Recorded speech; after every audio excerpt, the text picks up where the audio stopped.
Well, happy Tuesday, everybody. Am I early? No way. I might be early. I think that clock's a little bit wrong. Well, actually, I'm 2 minutes early. This is like never once happened. I've never been early, but I'm early tonight. Look at that. It's the time change. I don't know what time it is. That's pretty true. Also, it's that I want to go to bed. No. So, tonight is Tuesday, June 12th, and I'm glad that you're here.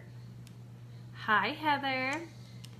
So, we just got back from an all expenses paid, amazing vacation on the largest cruise ship in the world, the Symphony of the Seas. We went on a Mediterranean cruise with Cincy, and it was fantastic. And there were some of you I never even saw. Samantha, you were one of them. I never once saw you. That's how big this ship was, and that's how many of us there were on it. And it was just a crazy, amazing, like, trip of a lifetime is what it was. It was fantastic. So for all of you who I did get to see and I ran into, seriously, that was so much fun. It was a ball getting to hug your necks. Norma, I loved hugging your neck. And so yeah, if we got to say hi, then I'm really glad that we did. And if we didn't, then hopefully I'll see you in Anaheim. Hi, Kelsey. So I am fired up. Hi, Debbie. About what we're going to talk about tonight. I'm really excited.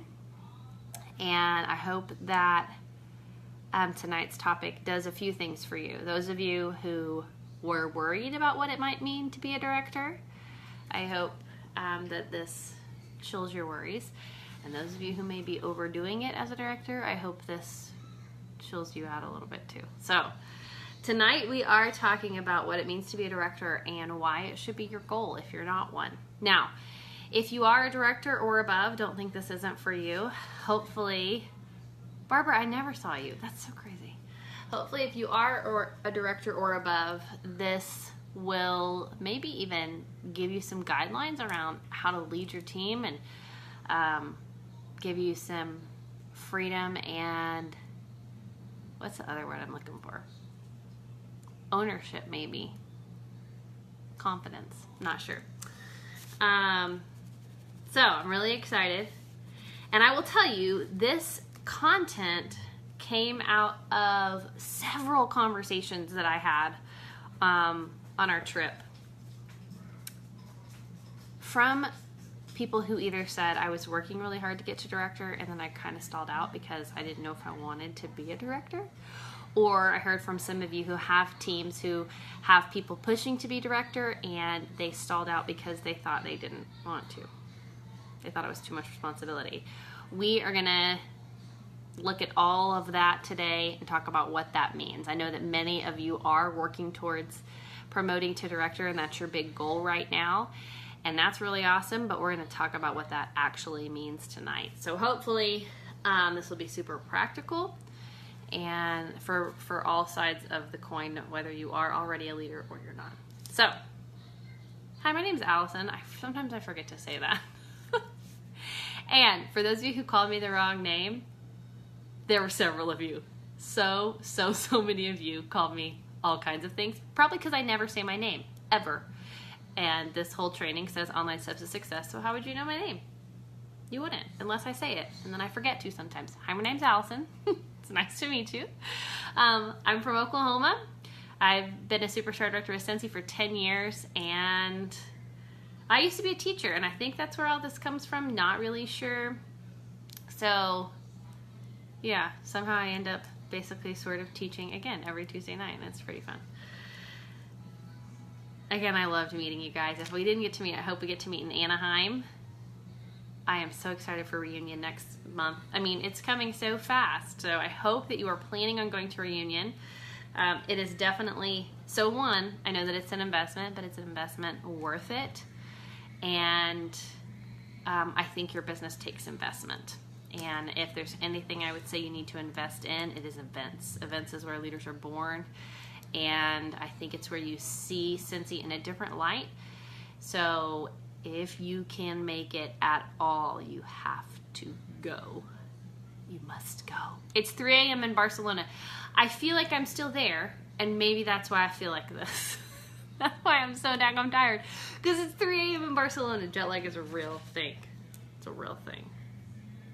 We're on day 2 back in Central Time Zone, and it's rough, people. It's rough. Okay, let's get right to it. I'm going to close this door because maybe you can hear Rapunzel in the other room. I don't know. Can ya? Just be careful. Oh, but how appropriate. They're singing I've Got a Dream song on Rapunzel. It's so appropriate. It's the best song on that movie. Okay, you got your first recruit this week. That's fantastic. That's fantastic. Oh, Jesus, you freaking scared me. Did you almost say JC? Yeah, I did. Dang. That's when you know she's really scared. It's like 3 in the morning. Shouldn't we be sleeping right now? Yeah, I think we should be asleep right now. We have not recovered. Brian says hi. Hi, guys. Hey, I saw someone say, I want to hug your neck, but I didn't want to bother you. We don't get bothered. No. Like, come say hi. No. Yeah, we'll see you later so far. Come say hi. And those of you who came up and said, I'm really sorry to bother you, don't ever be sorry to bother. Just come say, hey, my name is, whatever else you want to say, and we can hug your necks. Okay? How about that? Sounds good. All of you that are like so tired. Jet lag, it's real. I saw someone post today, I never felt the jet lag at all. I feel great. And I'm like, No, you're lying full. Who was that? I don't know. I want to spam But them. I did see people say that, like, if they got home at, 8:30 p.m. and were able to go straight to bed, well, yeah, that makes sense. But we didn't get home till 1. Yeah, but still, it's still like you're like extra. The day is so ridiculously long. We figured out we traveled when we left 22 hours. 22 hours in an airplane or in an airport. Most We of slept which. for probably 3 to 4 of that. And then when we got home at 1, to us it was 8 a.m. And so I only slept for 3 hours and then got up. And then last night I slept for 5. Today was harder than yesterday, don't you think? It wasn't until like the last hour or so. You know? No, not really.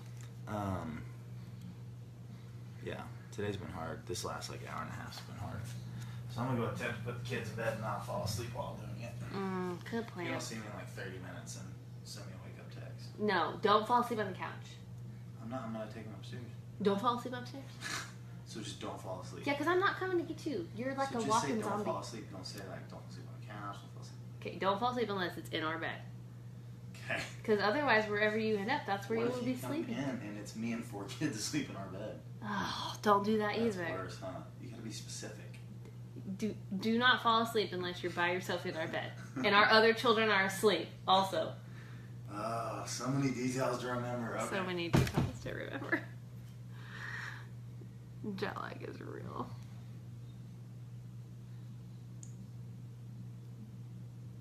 Quit! Y'all are all. I don't want to hear it. Look at these people saying they're totally fine. Whatever. I don't even want to hear that crap. Y'all are crazy. Oh yeah, Rhonda, you're feeling jet lag for sure. It's all right. We're gonna push through. Let's roll. Y'all ready to roll? Here we go. Okay. What does it mean to be a director? So as we get started, oh, my session's gonna expire. I want to start by telling you exactly what our Cincy standards say about a leadership position. So I'm gonna have to swipe you away. I love you, and I'm gonna have to swipe you away because otherwise I'll just read and it'll be hard. I will answer your questions later, but don't ask questions right now because I'm not looking at your comments. Okay. Here's what it means. This is what Cincy standards say about your role as a director or above. Now, if you're not director or above, don't worry about that yet. We're going to get there in a minute. I'm going to tell you why you want to be. So, it says, these are your leadership responsibilities per the Cincy standards. I'm going to read them directly to you off of Cincy standards. You are responsible for providing assistance, training, regular communications, and opportunities for team interactions for those in your stewardship. Don't worry about what stewardship means. Upon request, you must be able to provide documented evidence to Cincy of your fulfillment of leadership responsibilities. Okay, so honestly, that sentence is not all that scary. Why are some of you scared of promoting to director. I'm going to give you a few reasons why I think some of you are scared.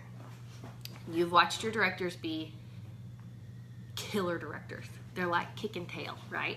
They're amazing, they're inspiring, and you're looking at them thinking there's no freaking way in the world. Join the club, sister. I look at some of them going, I don't even know how you do all that. It stresses me out. It is not your responsibility as a leader to be everybody's cheerleader every day. It is not your responsibility to be a customer service representative. It is not your responsibility to be available at all hours of the day and night. It is not. Now, some of you may think that because that's what you've seen set as an example for you by your leader. And that's okay, but it's not okay if it scared you or held you back from promoting to director.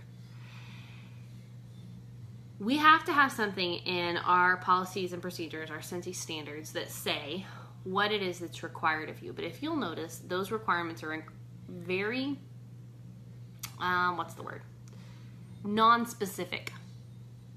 They're pretty basic. Provide assistance, training, regular communication, and opportunities for team interactions. It's really 4 things. And how you choose to do them as a leader is really up to you. So if you take away every preconceived notion of what it means to be a director, like if you take away all the thoughts and the worries of what your director has done up to this point, pretend it never happened. Not because it was bad, but because you need to lead as you're going to lead, not as your director leaded. I'm gonna back up a little bit. I'm gonna hope all this makes sense at the end, but I'm really, really passionate about this topic because I feel like we often have directors go into director queue because they're trying to do everything for everyone. If you take away nothing from what I'm going to say tonight, what I want you to understand is your job as a leader is not to create followers. Your job as a leader is to create other leaders.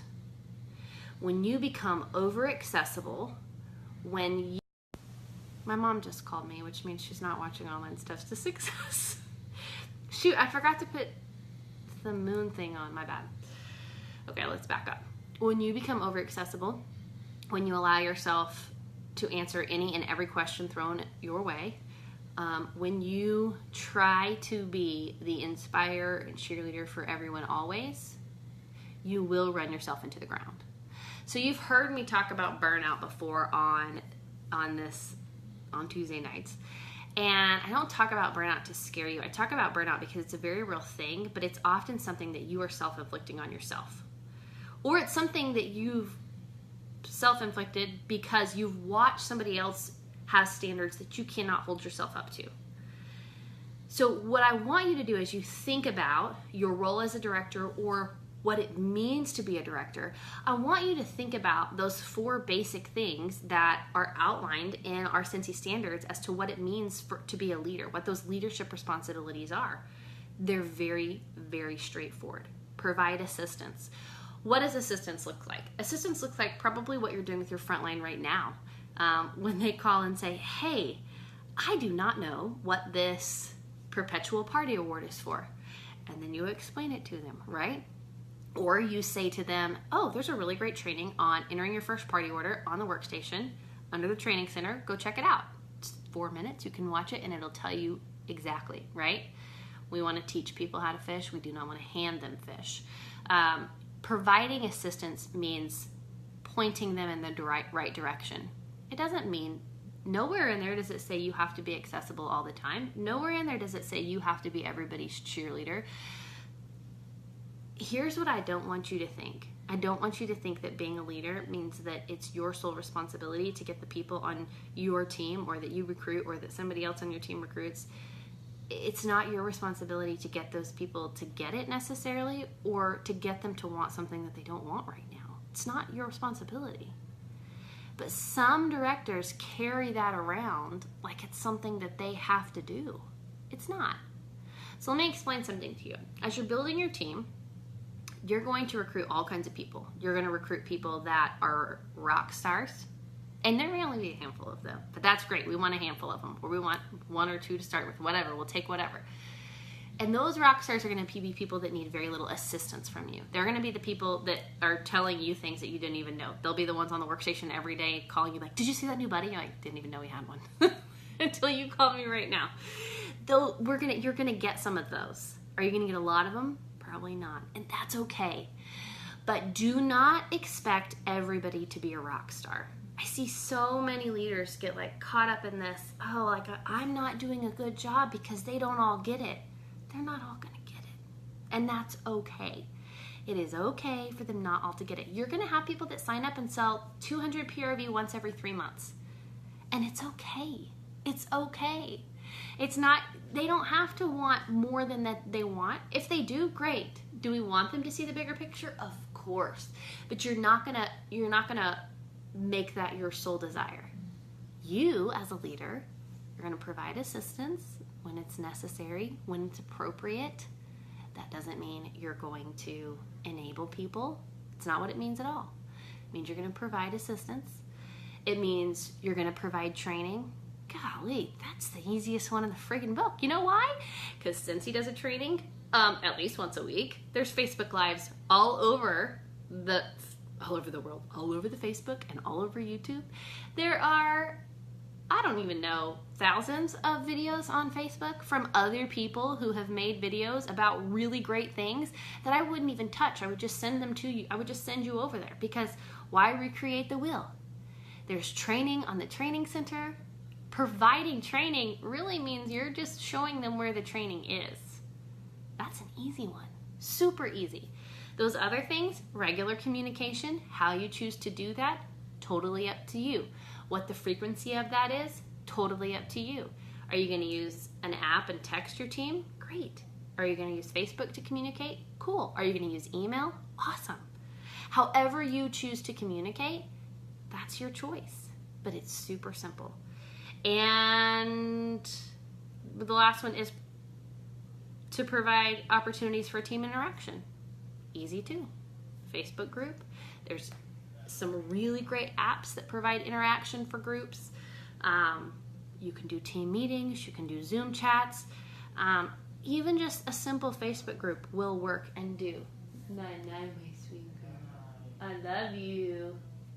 Will you brush your teeth? I will. Thanks. It's really pretty simple, but some of you are scared for several reasons. You've seen somebody do it over the top. And here's the thing, over the top is not bad. But you cannot compare your situation to somebody else's. You might be working a full-time job, have 4 kids, and promote to director. It's not a stressor, and it doesn't need to be a stressor. What we want to do is build up business owners. Our workstations have so much incredible information to help us build up business owners, to help us build up leaders. We do not need to reinvent the wheel, and we do not need to kill ourselves trying to lead a team. There's absolutely no reason for it. Now, this is a side note. I'm going to step on a soapbox. I just need you to stand there with me for a second. Problem is, I think anybody that needs to hear it is probably not watching. Now, there is something different that I'm not okay with, and I don't think anybody should be okay with. There are people who build up a team over time and slowly, for whatever reason, fall out of being engaged in their business. And then they proceed to place a 500 PRV order every month that it's appropriate to them, or every month that they need to keep their consultantship. It's called bonus buying, and it's not okay for anybody. And I'm talking about people who are collecting a check for leadership responsibilities that they are not fulfilling. If it's been you, or if you've done it, or if you're doing it, it's time to stop. It's not okay. The things that you need to do to lead a team are simple. They are simple. Do you need to be the most amazing leader in the world? No. Your goal is only to help other people build their own businesses. You don't have to be the everything for everybody. But you can't do nothing because you don't know what to do. You start with the super simple steps of exactly what the Sensi standards say you need to do. Provide regular communication. An email is fine. Whatever you choose to do, communicate with your team so they know they're not alone. Point them to training or create your own, but point them to it if anything else is too much. And there will be seasons of your life and seasons of your business where you need to point them to something, or where you need to step back and say, here's what's going to happen.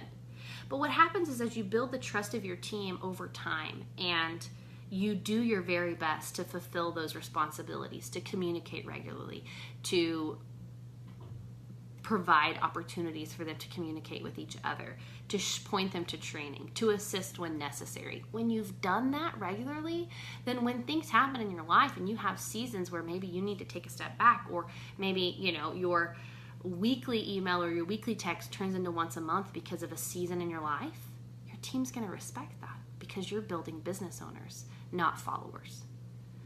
So if you're in a situation where all you're doing is placing a $500 order once a month or once every 3 months, it's time to stop. It's not okay. It's not being a leader, and it's really you earning money that you haven't earned. I'll step off the box now, but it needs to be said. So, those of you who aren't there yet, here's what I want to assure you. Leadership is not a scary thing. There's nothing scary about it. It doesn't need to cost you any money. Don't think that it does. You may see your director or your leader doing incentives. That's fine. Incentives are fine. Do you have to do incentives? Do you remember that sentence that I read to you? No. Nowhere in there does it say you need to provide incentives. You know what Sensi does? They provide us with incentives to grow our business. You know what else they do? They pay us for running our business. That's incentive too. For you to make money when you do work, that's incentive. Earn a trip when you grow your business the way you're supposed to, that's incentive. Does it say as a director that you have to provide incentives? No. Do some directors choose to? Yes, and that's okay. It's the really cool thing about our job as leaders is that because we are independent contractors, we have the freedom to do really cool things if we want to. Do we have to? No. Now, it's so important that you see that there's a bigger picture in you becoming a leader. One of the reasons that you want to, and you should want to, is because as your team grows, that's where you start to make more money. Because as you recruit frontline team members, and they start to recruit frontline team members, and those people start to recruit team members, we start to see what we call exponential growth, where you're doing your job and you're helping, assisting, providing training for the other people doing their job, and you begin to see money tenfold down the road, right? That is exponential growth, and that's why you want to get to a leadership position. Now, commonly asked questions. Well, first of all, let's discuss what the basics of leadership are. You must have a minimum of 500 PRV monthly personal, that's your personal retail volume, to promote to director and to be paid at director. You also have to have at least 3 active frontline. Now, active means that they have 200, each of those people has 200 PRV in for that month. That makes them active. And it's important to note that you probably aren't going to promote to director with only 3 frontline. Has it happened? Absolutely. Is it healthy? No. You definitely want more than that because remember, we're going to recruit all kinds of people. We talked about that. There's going to be all kinds of people on your team. Some of your frontline are only going to sell 200 PRV once every 3 months, and that's okay. That's fine. We're going to let them do that, and they contribute to our team wholesale volume, and we want them to do that. But not everyone's going to be a rock star. But that's why we need more than the minimum of 3 active frontline. The more frontline you have when you promote to director, the healthier your team's going to be long term. Hi, baby. Love you. Love you. You smell much better. That's my horse. Don't smell like a horse anymore. Those are fleece pants. You're going to get hot. No? Okay. So 500 PRV, 3 active frontline. You also need a minimum of 10,000 group wholesale volume. So that means that everyone you've recruited and everybody they've recruited all the way down contributes to your group wholesale volume. Now, there are instances where you also need to worry about your team wholesale volume. It gets a little complicated. If you really want to dive into the compensation plan, we did a compensation plan training a couple months ago maybe, and we really talked about what the difference between team wholesale volume is and group wholesale volume. It's kind of irrelevant right now. The big numbers you need to know: 500 PRV, 3 active frontline, 10,000 in team wholesale or in group wholesale volume. So that's how you promote to director. Now, some people would say, well, how many people do I need to have on my team? Now, it's a tricky question because you could promote to director with 10-ish. I think people have done it with less. All the way up to 50-ish. And it may take that. I will say that our numbers show pretty steadily that if you have around the 40 mark, 45, then you can promote to director and maintain director numbers all the way through the year. Many, many people will promote to director 25, 30-ish, but you definitely want to push your team numbers up higher to make sure that you make it through the slower months of the year when not everybody is really, really pushing. You'll have a lot of people promote to director in October, November, in the fall as we really gear up to the selling season, and you want to make sure that you're continually focused on growth so that your team becomes strong enough to sustain that team wholesale volume, group wholesale volume of 10,000 every single month from the moment you promote all the way through. Okay? So that's the basis of what it means to become a director. How do you do that? Well, you first need to make sure that you're building a healthy retail business, meaning your personal sales, and I shouldn't have said a retail business. That sounds like you should open up a store. Nope, you really shouldn't. If you're confused about that, you should read Cincy Standards. But I mean your personal retail volume. So you need to make sure that you're building up a healthy customer base so that as your team grows, you don't have trouble getting your 500 PRV every month. That's a minimum. It shouldn't be the standard for yourself as a leader. That should definitely be your kind of minimum. I know that that's going to happen. You know, everything on top of that is great because you want to get paid as a leader and you've got to have that 500 PRV to be paid that way. So you need to work on your personal retail volume and make sure that becomes strong. That means building a customer base. That means building a really strong list. We talk a lot about how this is a list building business and you need to have a goal set around how many contacts you're adding every single month to your list. It's really, really important. Because if you're not growing your network, if you're not growing that list, you're going to have a really hard time continuing to grow your sales. You also need to make sure that you're recruiting personally, that you're bringing new people onto your team. Are they all going to be rock stars? No. Is that okay? Yes, but we're still making sure that you're constantly adding to the bucket. You're constantly bringing people into this opportunity and allowing them to build businesses that they deem appropriate for their families and their circumstances at the time. Hold on, I gotta find a clip next. Well,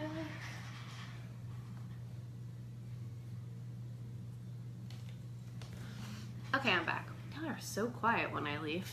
It's like teaching to a silent classroom.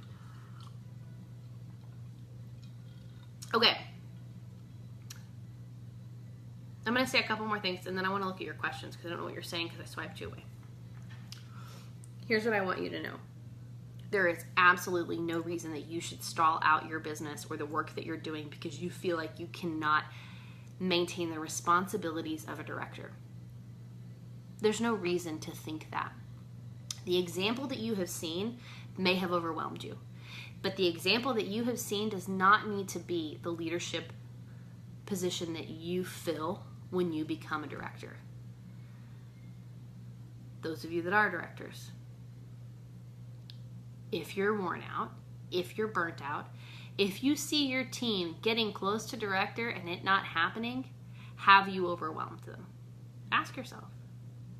Because your responsibilities as a leader are probably a lot less than what you've made them out to be in your mind.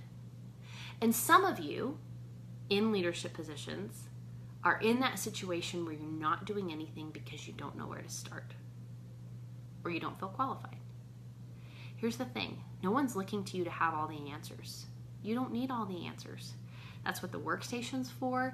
That's what consultant support is for. That's what our amazing team of, well, first of all, there's like all kinds of Facebook pages where you can find answers. Also, I don't think you need to be on a ton of Facebook pages, but that's a whole nother story.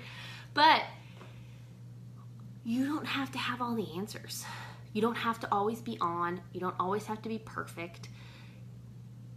You don't have to live up to this ideal of what you think a leader needs to be. Honestly, the best kind of leader that you can be is one that's authentic, one that's constantly growing. If I were to say, what do I think the best quality of somebody in a leadership position is, that they're constantly working on themselves, that they're constantly changing and evolving and becoming better at something. It could be something personal. It could be something to do with your business. But when you're constantly changing and evolving, that rolls into what you do. It rolls into your team. It rolls into the things that you say. It rolls into the assistance that you give. It rolls into how you provide communication. If you're doing nothing else as a leader, work on yourself and change something about who you are. Not in a bad way, not because anything's wrong, but because as we evolve, we become better leaders. And if you're not doing anything, look back at that sentence in the Cincy Standards. Provide assistance, training, regular communication, and opportunities for team interaction. 4 very simple things. But do not let fear or doubt or the way that you view yourself keep you from helping others. Are we good? Are we on the same page? Okay. I want to look at some questions that you have now and see if you have anything to say. Okay. Now, if you have a question, ask away. Or I just love your feedback.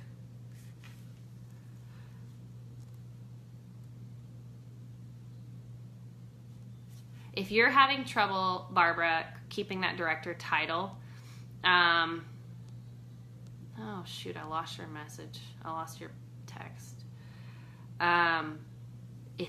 It's probably has to do with growth. So, and you have, one issue I see with leaders a lot is that they'll have a very heavy frontline team, which means most of the people that on their team they've recruited. And when you look at that, it means that you're probably, and I don't know if this is true for you, Barbara, I'm just saying this is an example of something I see with people that drop back to Superstar Consultant. Either you're not recruiting enough personally, and or you're not showing your team how or why. And remember, it's not that you have to say it necessarily, it's that you have to find it and point them to it, right? So maybe you're not saying the right thing. Maybe you need to go find better training to point them to help them understand why it is important for them to build teams. Because if you're the only one recruiting on your team, you're going to have a really hard time maintaining growth, and you need to maintain growth long term to keep your numbers. The other thing is, I think the more relationships you can build within your team on a one-on-one basis, on that authentic level, I think that matters long term. I think it matters in humanity's sake anyways, but I think it just matters because then you have a better, I think Laura Godwin says, like, your finger on the pulse, right, of what's going on in your team and how to best help them. I also think one of the things people struggle with as leaders is acting like it's always fine, or acting like everything always comes easy to them. I think that's one of the worst things you can do as a leader. Being authentic and saying, hey, yeah, when I was 6 months in, this is the wall that I hit. Here's how I got over that. When I first started building my team and I had 10 people, I kind of stalled out. Here's what I did to get over that. So instead of just always being this source of like, everything's fine, being more relatable, I think really helps too. Okay, so Edna, that's an interesting concept. You said, I'm stuck at Superstar Consultant for almost 3 years, not sure how to inspire others to recruit. Even when I am adding team members, everyone seems to be dead on the limb. All right, couple things. I don't think it's your job to inspire anybody. Some leaders have that gift for sure, but I don't think it's your job to inspire people. I think it's more your job to know people. One of the biggest issues I see with anybody across the board when they join direct sales is fear. Fear is more often what stops people dead in their tracks than anything else. It's not that they don't want to, or that they don't like the idea, or that they don't believe that it's possible. It's that they're scared to fail. And so one of the things that you could talk about on your team is how failure makes us better. Because the reality is, if they're going to grow a team, they're going to fail at some things. They just will. And that's okay. But we want to talk about how failure doesn't make us failures, right? It doesn't change who we are. It does change who we are in that it makes us better. And so I think working through people's fears, what is it that they're afraid of? Are they afraid of what people are going to think? Are they afraid of how they're going to sound? And then providing them with tactics that help their circumstances. Sometimes we just want to throw answers at people. This is how you should run your business, when we're not really looking at the circumstances of their lives to help them better kind of form a business that works with their schedule and their life and where they're at, right? I can't tell a stay-at-home mom of 4, that she just needs to only work when things are perfectly quiet in her house, because it's just probably not going to happen like that. So I think that might help too.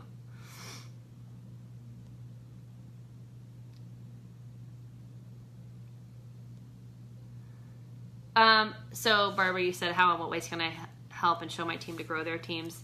That seems to be their weakness. I will say sometimes I think we get a little too focused on the Scentsy dream, like that they need a team, when we can point people back to their own dreams and their own purposes and their own whys and help them have bigger visions for their lives and then redirect them back to that over and over and over again. I think that's where we start to see growth, because whatever the dream is, whatever it is they're working towards in their personal life, they've got to grow a team. And when they have something that they desperately, desperately want, they'll be willing to do hard things to get it. But we have to pull that out of people. Our natural tendency as human beings is complacency. It just is. It's safer that way. There's no risk. We want to do whatever we can to keep ourselves safe. Our mind tells us that. It is literally in our DNA. And so to push somebody into something uncomfortable is often really what it is as your job as a leader, is just to pull things out of people. And sometimes I would say it starts with you. If you aren't willing enough to do something, to change something in your life that you want, it's probably a you issue more than it is a them issue. Meaning you have to do something to go a little bit farther to get what it is that you want in your life, that you're working towards in your life, right? And that's hard to hear and hard to process through, but that's often the reality, is that we have to make sure that we're dreaming big enough outside of Scentsy. Because here's the thing, think about it. Somebody that you just signed up, and maybe they just love the product and maybe they had a great party and so they signed up, right? But they haven't really thought through like what they would do with this business, or if they even want to run a business. But when you can start to get them to dream about something that could be different in their lives because of this business, when you can start to pull that out of them, it's not something that you can put there for them, it's something that's already there, but it's your job to pull it out. When you can start to pull it out of them and then remind them of it over and over and over again, that's when you will start to see them do things that require them to be brave, that require them to take a chance to get that thing that they want. And that's really the heart of it. It's getting people past the fear of what other people think about them. Because that really is one of the biggest things for people. What are people going to think? What if I don't succeed? Because how many people have they watched start something and then stop? And they don't want to be that person. Okay, I'm looking at your comments.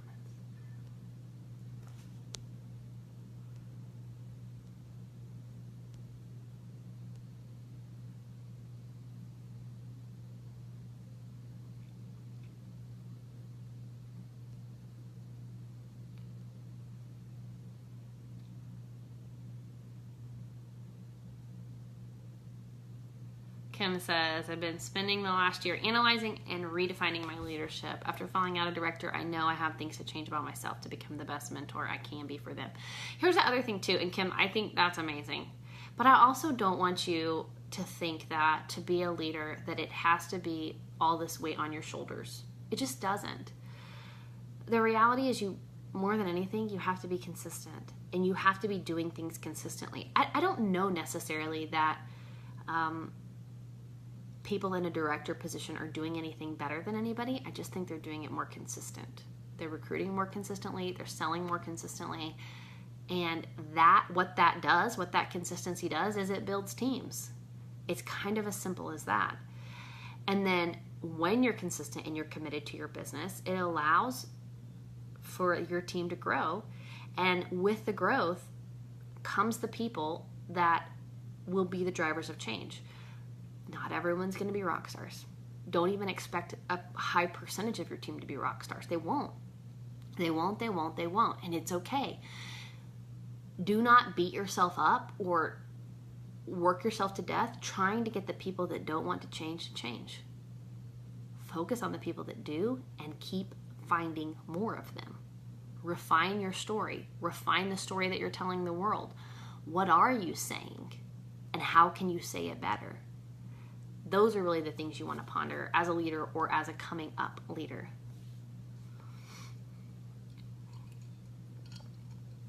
Edna, you shouldn't hand feed anybody anything. All the answers are on the workstation. And if you feel like you are constantly answering questions, you've probably fed them for too long.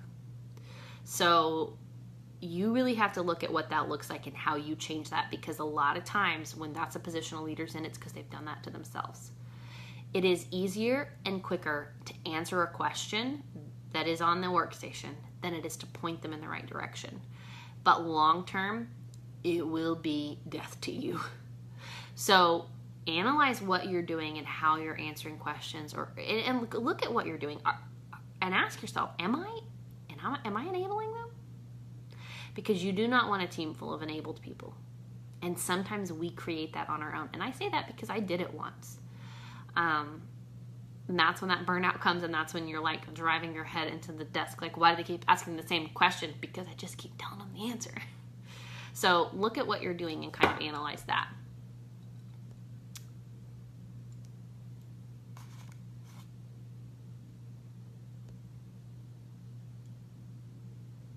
Jamie, I'm so glad it was a light bulb for you.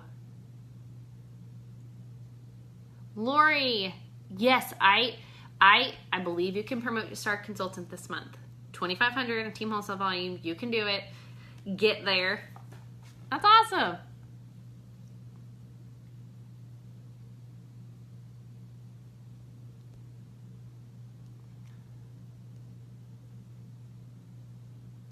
Oh, Barbara, I called it. I knew it, didn't I? If most of your team is frontline, you've got to be looking at how am I helping them see the bigger picture, because with the bigger picture, they will start to see that they have to recruit and do it themselves. A lot of times, too, it's just talking truth into people. I think it's so important that we remember that part of leadership is just love. It's just loving people. It's just seeing people for who they're becoming and not who they are, right? Bob Goff talks a lot about that in his newest book, Everybody Always. He talks about, like, what if we just told people who they were becoming instead of who they are, right? Sometimes we're lazy, and sometimes we're tired, and sometimes we complain. But also, we're really great, and we have these incredible qualities that will make us beautiful leaders. And when somebody speaks that into you, you start to believe it. But so many of us have never heard those things spoken to us. So maybe if you looked at your role as a leader as just a light bringer, like what if you were the person that looked at somebody and shined a flashlight right into their soul and said, this is what I see. This is who I know you are. And they start to believe it. You would be shocked at how many people struggle with self-confidence and belief in who they are and what they can actually do. And when you say, you know what, I'm going to just put my focus on shining light. I'm going to shine light into their souls. I'm going to tell them who they're becoming. Who I see in there, they might not be there yet, but who I see deep there, that's what I'm going to speak to people. So when we can tell people who they're becoming and not focus so much on who they are, we begin to change people from the inside out. And what an honor is that. Being a leader really isn't about incentives and programs and answering text messages. It's more about shining light on people. It's more about helping people see who they can be with just a little bit of effort, right? And it's about changing ourselves and being committed to becoming better versions of who we are. It doesn't have to be super complicated. It doesn't have to be really overwhelming, and it doesn't have to take a ton of time. It just has to take the right heart, and I think it has to take the right perspective, and I think that anybody can do it. I think you just have to be willing to know people and to tell people the truth and to maybe see things that nobody else has seen. And I think those are gifts, and I think that you can do those. Anybody can do those. And even before you get to that spot, start being that person now for other people. Be it for your customers, be it for your team members, be it for your family. Be the person who speaks truth and light. Tell people who they're becoming. That's really powerful.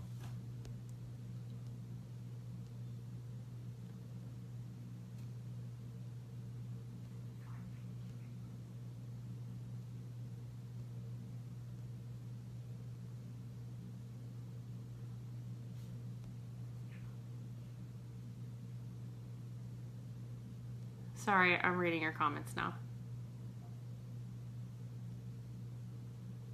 Mallory, that is awesome. She said, I'm at Superstar Consultant with a team of 18 and I just hit my 1-year anniversary. That is so, so great.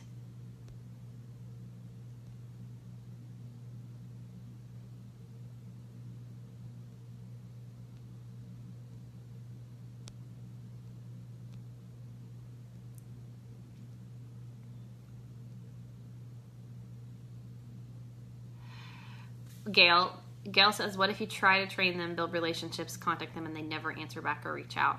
Don't waste your time. I mean, here's the thing. Your responsibility as a leader is to provide communication. Are they all going to reach out? No. Let me actually, you know what? This might make you all feel better. I'm going to tell you right now some numbers, real life numbers of my team. And then I'm going to tell you how many of those team members are super engaged. Let me tell you how many people are on my team. My team right now has 328 people on it. By the way, it's too big. I need a couple of them to push out this year. Maybe 3. 328 team members. I would say... Well, I have a list of them in the front of my planner. I think there's 16 of them that are connecting with me, responding to me, super engaged, following up, sharing their dreams and goals with me, actively recruiting, setting goals. 16 out of 328. What's the math on that? 328. I don't know how to do it. What's the percentage of that? Anybody know?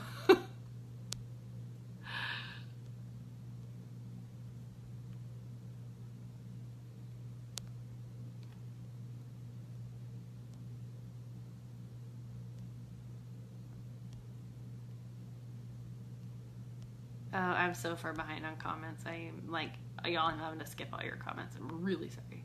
5%? 6%? 5%, my husband said. Thanks, babe. I did it right then. 5% of my team. So if you have a team of 10, why am I pretending like I can do math? I can't. If you have a team of 10, what would 5% of them being engaged be? Less than 1? Don't laugh at me. Laugh at me all you want. I suck at math. Like, so bad. One of my best friends is a math teacher, by the way. She could answer all these questions. Answer my question, though, babe. Oh, a half of a person. So if you have a team of 10 right now, and you wanted to, like, hit my number, like where I'm at, 16 really actively super engaged people out of 328, half of a person. You could expect 1/2 of your 10 people to be super engaged.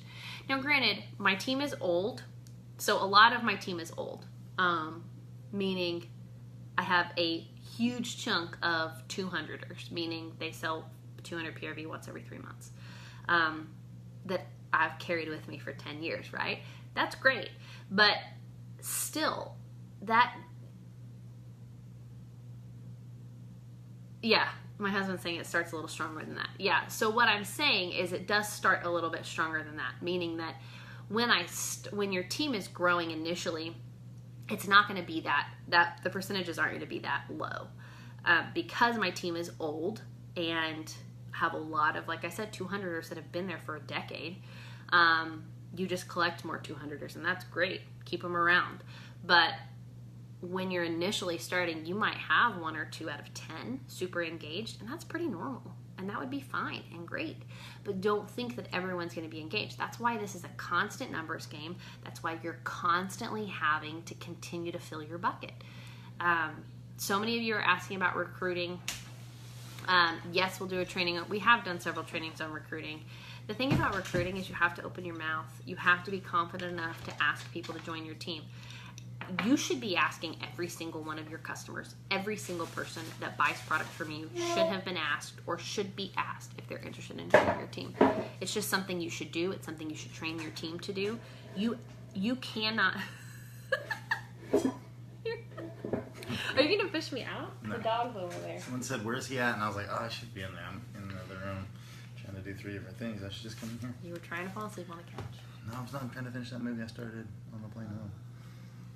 Maybe could have watched. Did you pop that? Is it? Yep. Oh. No, you didn't. Yeah, I did. Didn't need to do it again? Yeah. What was I saying? What was I saying? You distracted me with your hotness. How it usually starts stronger than... Yeah, but after that, 1 out I of was saying 20. something else. There's a time gap. I mean, that's what I said. I was saying fill in the bucket. What bucket? You have to keep filling your bucket. Yep. But I think my brain stops working when you get here. That's how I tricked you into marrying me. Oh, I was talking about recruiting. Thank you. Thanks, Rebecca. Thanks, Terry. Y'all are like, geez, we know what you were talking about. I got distracted. She's a mess. This one hair's been driving me nuts all night. If you are not asking every single person that is a customer if they'd be interested in joining your team, then you're missing the mark. It should be one of the things you track on your spreadsheet, on your list of people that are your contacts. You should be asking everybody. Are they all going to take it? No, but it is not your decision. It's not your job. Well, it's not your whatever. I don't know what I'm trying to say. You can't make the decision for somebody else if this is right for them. You have no idea if it's right for them or not. And so but what do? I talked earlier about our brains are geared to fear. Like, we are made to stay in complacency to prevent as much harm as possible. We run from threat. Someone telling us no, we believe is a threat to us. We think that's failure, and we don't want that. So we don't open our mouths and share, right? Are there a million ways to run this business successfully? Yes. So we have to ask people if they'd be interested in joining us. Don't look at their circumstances. Don't look at how much money they make. I don't care. If they're buying the product from you and they love the product, they need to be asked if they're interested in this opportunity. And then you go from there. If you feel like you can't answer their questions, ask your upline to be a part of that. They're more than happy to help you do that. But don't use that as an excuse. So I don't know what to say. No, you know what to say. There's a ton of great information on the interwebs. Just go and look. If you go to your join page, there's tons of great information. 10 reasons that you should join Cincy. Print it off. Use it. But ask people. I mean, that's really the biggest thing. You guys, there's not like a secret formula. It's that you have to open your mouth and ask people and stop being worried about what people are going to say. It's not also, your the decision. other thing is, so many people, I get reached out to all the time about all these random business opportunities and all this stuff. If I feel like the only time anyone is ever contacting me is when they want something from me, go out and preach that, baby. I don't even comment back. However, I have some really good friends that I talk with all the time that if they say, hey, check this out or check this out, I will, because we have a relationship. So relationships build businesses. You can give me the best salesperson in the world to go out and try to put a bunch of sales pitch on people. I would rather have someone that's really relational and is good at making relationships. Yeah. So I've seen multiple people comment tonight. It's just so hard to find people to buy, or it's so hard to find people to sign up. We see those every week.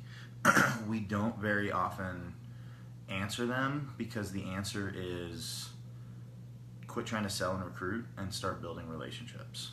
So, and that sounds really easy, and it's not easy, but it can be volunteering in nonprofits. It can be volunteering in your church. It can be joining bunco clubs like she did. Or a mom's group. Mom's groups. It can be, but give to, if you ever expect to get, you have to give without that expectation, and then the getting will come. And so I think that's one reason why Allie was really successful pretty early on, was because she was a giver and a doer and a helper, and you know, everybody around her knew that she would drop everything to help them if she needed to. And because of that, people were bought into her, and therefore they were bought into her business. So it's going to be hard. We have people that come, I mean, I don't know that we've ever turned anyone down from signing up, but we've discouraged people from signing up before because we would get on their Facebook and see that they're just super, I don't know how to say this, I don't want to offend anybody or anything, but just really selfish, really arrows in, really me, whining a lot, all of that. And I'm like, oh great, so we're going to sign them up, and then they're going to blow up their page with all this stuff, and it's not going to work. Well, here's the thing. If your selling strategy is social media alone, and you're only using your personal page, you don't have a marketing strategy, it's not going to go well for you. It's just not. Can you use social media to grow your business? Absolutely. But posting on your personal page, strictly flyers and buy this and here's my new favorite thing, it's not going to work well. It's not building relationships. It's not how you build relationships. Also, I screenshot the messages that I get from people that say, help me reach my goal. I'm so close to my goal if you just want to look at my catalog, because it makes me laugh, and it's a horrible selling strategy because I have never heard from them in like a decade, and then they want me to help them reach their goal. Not interested. Because now, it's all about them, right? Like, now there are people that like were really pushing for the cruise incentive or other incentives that I saw do some of that, and it helped them because they have relationships, with a lot of people, yes. And people wanted to help them. Yeah. But when people blast us or tag us, or me personally, and things like help me meet my goal, if the last time I talked to them was high school, I'm not going to help them meet their goal. Unless it's a product I just really need at the time and I don't know where else to get it, those empty asks with no relationship basis isn't going to work. Now, I think sometimes you cannot have a relationship with people and people seek you out because you have a product they need, and that's different. But when you're asking people, if you're getting a lot of no's and getting a lot of people that just don't want to buy anymore, it's because you don't have a relationship with them.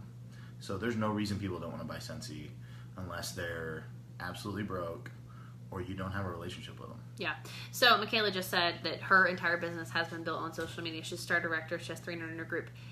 Yes, it can absolutely be done. But what I'm explaining to you guys is the people Where is who, that?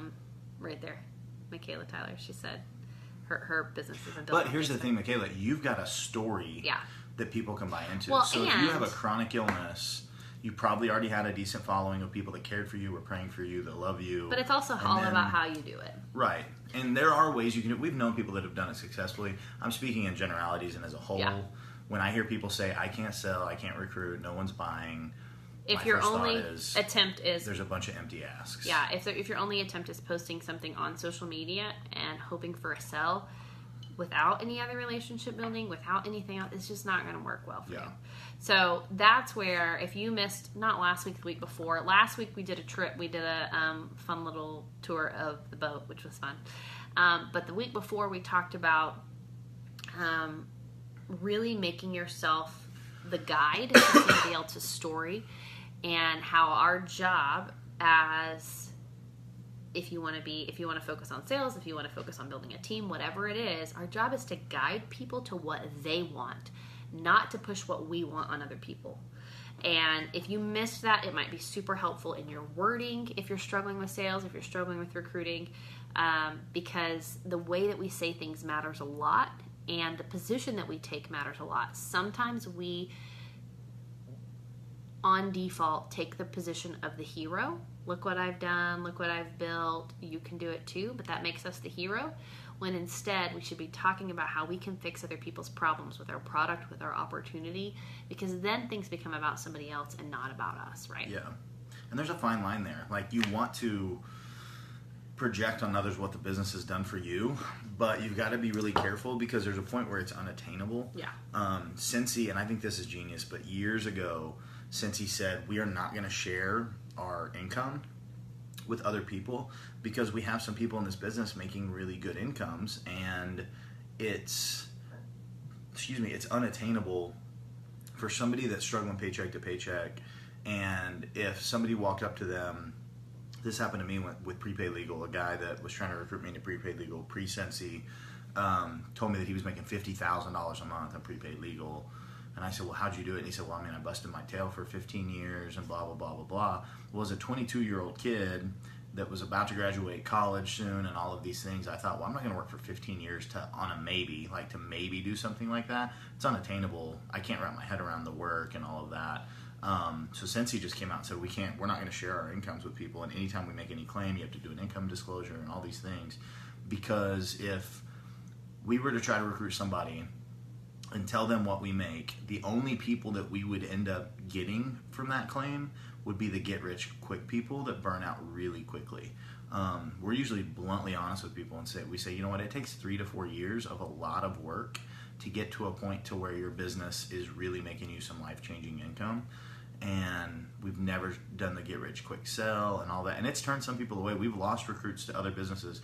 We've lost recruits in our neighborhood, neighbors of ours, to other businesses because other people told them they could get rich quick. Wish them the best. We just know what it takes in this business, and unlike a lot of other businesses, this one can be a really long-term success. So you get what you put out there when it comes to recruiting and sales. So we're going to close with this. Leadership. At the end of the day, your job is to love people. If you are a leader, stop overthinking it. Stop killing yourself for everybody else's business, and do the basics really well. Provide assistance, provide training, provide communication, and allow your team to interact, however that looks for you. But don't make what you're doing seem so hard that somebody else won't want to get there, because it's happening. And I keep hearing it over and over and over again. People saying, I stalled out and I didn't make it to director because I thought it was too much work. If you're making it look like too much work, it might be too much work. And if you're putting too much work on your team, what does your personal business look like? You have to make sure that your personal business is growing while your team's growing. And it doesn't have to be a far stretch, and it doesn't have to be a ton of work. It needs to be consistent work, and it needs to be good work. And those of you who are working towards director, keep working towards it, because it's worth it. It's where we start to see exponential growth. And it also becomes the place where you become a voice of light to other people. It's where you have the opportunity to speak truth and life into people as you get to watch them change their own lives. You aren't going to change somebody's life. You are going to speak truth and love and light into someone so that they change their own. And that's the really cool thing about being a leader. And that's why all of you can, and all of you should, and it should be your very next goal. to get to director. Hope y'all have a fantastic week. And I can't wait to see you next week. I don't know what we'll talk about yet, but whatever I'm learning about, that's what we'll be talking about. So, Go read Love Does. we've already told them that. I know, but someone earlier said, what's a good book recommendation? You should read Everybody Always now. Oh, yeah. If you read Love Does, now read Everybody Always. Just stinking love people. Yeah. The rest will work itself out. Yeah. And next time you see us, come say hi. Okay. And don't apologize for it. And don't apologize. Just come say hi. Don't say I sorry. will say, I'll say one thing on this. And if you're watching, what's somebody's name that attacked you there? At the ship thing. But anyway, we were getting on the ship. Dang it, I wish I remembered your name. I'm so sorry. But we were getting on the boat. We were doing our registration. And Allie wasn't paying attention. And I said, hey, I kind of nudged her because I saw this lady turn her head and like head whip and look at her. And this lady came running and gave Allie a big hug. And as much as we love that, make sure we're ready for it. And make sure we've had our coffee that morning. You know what I'm saying? So, no, it was fun. But then we got to talk to you a little bit later on the boat, too. So, we love all you guys. We love that this is helping you guys. Oh, also, when you come introduce yourself to us in Anaheim, introduce yourself. Because every time, so many people, like, will say, oh, I love your training. It's so nice to meet you. I'm like, what's your name? Yeah. So yeah, like, just tell us your all of name, you do and that. we would love to take a picture with you. Yeah. We would love, so don't apologize. Don't apologize. Those are just, I don't know why, those shouldn't be pet peeves, but we're like, sometimes we'll walk away and be like, oh, we never heard their name because they didn't tell us. I don't remember her name. And we want to know your name. Also, Rainbow, first of all, I love your name. And I want you to know, after we met that day, I was also, it's just because your name is cool and memorable, I was walking down the hallway and I saw somebody knock on a door, and then you opened the door and this girl asked for your magnets off of your door. That was so nice of you to give her your magnets. Somebody stole hers, and so that was really sweet. You were like, sure, and I was like, that girl's name's Rainbow. And I remembered. Yeah. Is she watching right now? Did you see her? Yeah, I do mean I don't know all of your names. Peg, I would know your name. I think I would know your name. I would probably know your name. I'm really trying We hard. should probably read a book. Send us a About, book like, how to recommendation remember about how to people's remember names. things. I've never been good with names I'm still ever. right now trying to memorize When- all my directors' names and faces. So Well, Peg, that's why I'm saying I should probably remember. I've never been good with names. Anyway, I'm good with faces, but I'm not good with names. When our bubble was kind of small and we just kind of lived in this little world we live in, and now with the Scentsy world, Show them my board. No, get my board out. Oh, I want to show you which all this one? real fast. This is how I'm trying to All memorize these? names. All these Just three? one is fine. That one might be empty, but just open it and see. This is how I'm trying to remember all my directors' names. Look. I put their faces on boards. I have 4 of them. Look. Don't make fun of me. Sandra, how could I ever forget you? Also, I'm talking to a lot of them on Marco Polo, which I love that app. Because then not only are you talking to them, but then you feel like you know them. Hi, Shonda. yeah, It's that's nice a good to meet you. tip too. If you're, who's Shonda? I'm kidding. Oh my gosh, Shonda and Dwayne. Love his post, by the way, about you and y'all's trip and all that the other day. Marco's a great way. If you guys want to connect with your people better, look up Marco Polo. It does chew up your battery life. It drains your battery fast. And it might chew up your time in general. Yeah, All of but you who have Marcos to me right now, I swear I'll get back to you, but we I haven't should even limit opened them. it. Limit them to like 30 seconds. The Well, you communications. can't. You That's- can't. You can't limit it to But 30 seconds. Marco Polo is a cool app where you get to see. It's like sending video messages back and forth, but it's like, it's like a text, and it's great. So. Yeah, Aaron says it's a game changer for team stickiness. Yeah. I agree. Like the You people. learn their personalities, and you Well, get to see like the really cool thing for us is I've been talking to a lot of my directors on Marco Polo, and that's a big one. I think it's in my hand. Ow! You really hurt my. Oh shoot! It flew see, I away. was trying to kill your hand, Don't and it make would that kill hurt. the gnat. But all the ones that I've been talking to on Marco Polo, it's almost this weird, amazing. Julie, I don't know how to describe it with anybody but you, Julie Omnet. We are, well, not Julie. No, Julie wasn't there. But it was like that when we were in in Canada. Julie was there. We had been talking on Marco Polo, and I felt like, I feel like I've been around you all the time, and it was really like the first time we'd ever been around each other. So it's really cool because you can see somebody and see their face, and you end up shooting Marco Polos with no makeup on and with your hair crazy. It's like you just really get to know somebody, and so it's just like, just hanging out with your friends. Like, even though it might be the first time you meet somebody in person, it's really cool. Aaron Fluharty just called me out. What'd she say? She said, Brian Hush, who are you talking to for 30 seconds? You talk more than any woman I know. You watch your mouth, Aaron. You watch your mouth. Go on. Go on, Aaron. You tell him. My friends group, my Marco Polo friends group, we have a rule 30 seconds. Sometimes I make 2 or 3 videos in a row, but it's a rule. No, Julie, you were there. Okay, I have 2 Julies. Julie Omnett and Julie with a P, whose last name I cannot say, who wasn't there. And both of them. I saw you 2 by the pool. I was trying to be respectful. I should have come by and given you a hug. Yeah. Yeah, you can come stop me anytime except when I'm asleep. So those of you that didn't wake us up when we were napping in that thing, thank you. Yeah, we really appreciate that. But there might be pictures of us somewhere because we did take a nap. I was worried about that after the nap. Oh, well. I was like, I bet there's people with pictures of us sleeping, and we sleep ugly too. I do sleep with my mouth open. Yes, yeah. Kim, that Julie. This is the Julie's last name that I can't say. Perrault? Who was in Canada. Oh, someone corrected us on how to say it. No, I don't know how to say it. So she was in Canada, and Spell we talk about phonetically, Marco Polo Jocelyn. all the time. And then she wasn't on the trip. But Julie Omnett, we do talk on Marco Polo. Well, I talked to both Julies. Julie Omnett was on the trip, and it was just like, oh, hey, we just talk all the time on Marco Polo. That's cool. Perrault. Oh, Perrault. That makes sense. Ralt, it's French. Perrault. Perrault. They probably say Perrault. Julie Perrault. All right. Yes, that Julie. So that was a lot of logistic things that. Perrault. It would help if I could remember people's last names, wouldn't it? Okay, I'm working on that. Yeah, so we're working on faces, then we gotta work on Yeah, Peg says Perrault. Perrault. All right. All you French people. I don't love know. We love you guys. We do. Thanks I for made her hanging go out with on us. last Tuesday. She didn't want to. Becky says you guys have issues with French names. We do have issues with French names I think because it's we just went to an Canada. American thing. And when we were in France, good night. I don't know. We I'll said be Becky's honest. husband's I don't know name how wrong. some of the pronunciations come from some of those spellings. No. We were looking at French menus, and I Well, was like, I'll Becky's take husband's name is spelled. It's spelled G-U-I, right? G-U-Y. G-U-Y? Is it not spelled like that? No, it's spelled G-U-Y, but he goes by Guy. I know. But Daggum he French answers to Guy and Canadians. Guy. I know.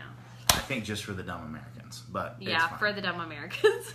But like honestly, look at the spelling. If y'all have ever looked at foie gras, it's spelled fouillois grouse. Fouillois grouse. It is spelled like that.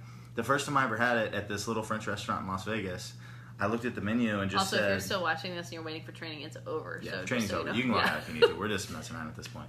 But I told the guy, I asked him what it was, and he goes, "Foie gras," and I go, "Gesundheit, what?" And he goes, "Foie gras," and I go, "What is that?" And he goes, "De l'hiver," and I go, "Huh?" And for lack of wanting to look stupid, after the second time he smiled said and nodded. "De l'hiver," I go, that sounds amazing. I'll have that. Awesome. Granted, it was amazing. If I had known what it was, I would never have ordered it. But now It's you love duck it. liver. But De now, de l'hiver. How did I not get duck liver from de l'hiver? So, yeah, France is a confusing place. We're trying to get our daughter. Hi, Julie. I was convinced just to learn talking it. about you. Is that why you logged on? Someone texted her and said, Allison's talking about us. Allison's talking about you. It was all good things. All good things. What movie is that? Oh, it's It's a Disney movie. Frozen.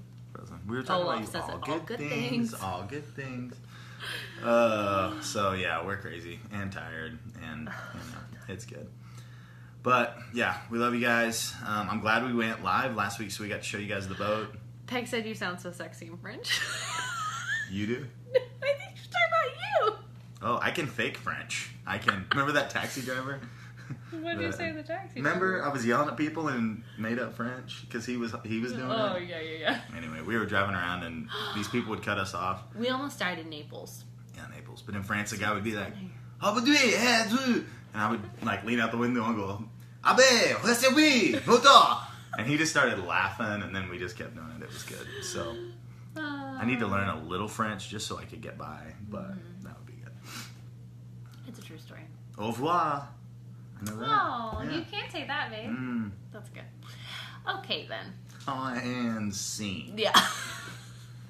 All right, guys. We Yeah, love you nothing guys. else to say.